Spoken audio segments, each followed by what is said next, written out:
दशहरा पर बात्या पुरी पारादीप मध्य माड़ हो बात्याटी।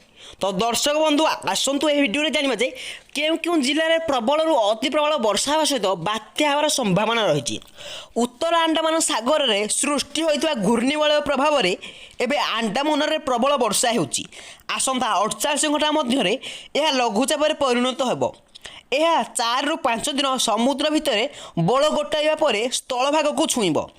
यही 5 दिन में लघुचाप बात्यार रूप नेबा सह संभावना रही, जहाँकि समुद्र में जलवायुर स्थिति पवनर गति एवं ओडिशार मौसुमी प्रत्यावर्तन करुवा संभाव्य बात्या ओडिशार माड़ हो बोली पाणीपाग विशेषज्ञ पूर्वानुमान कले। किंतु बात्या दशहरा पर ओडिशार माड़ हो बोली कहुछि।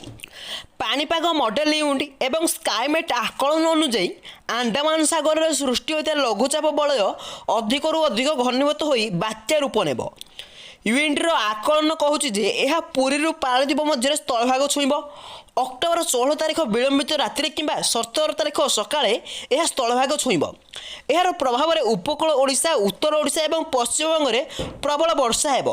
केवल बेसरकारी पाणीपाग मॉडल नुहे, IMD भी आकलन करुछि लघुचाप हेउ कि बात्या जहाँ भी हेब ओडिशार एवं स्थल भाग छुईब। तो दर्शक बंधु ये आज पाणीपाग न्यूज अपडेट। प्रतिदिन परी पाणीपाग न्यूज अपडेट जानापी आम चैनल को सब्सक्राइब कर पाखर बेल आइकन को ऑल कर रखि।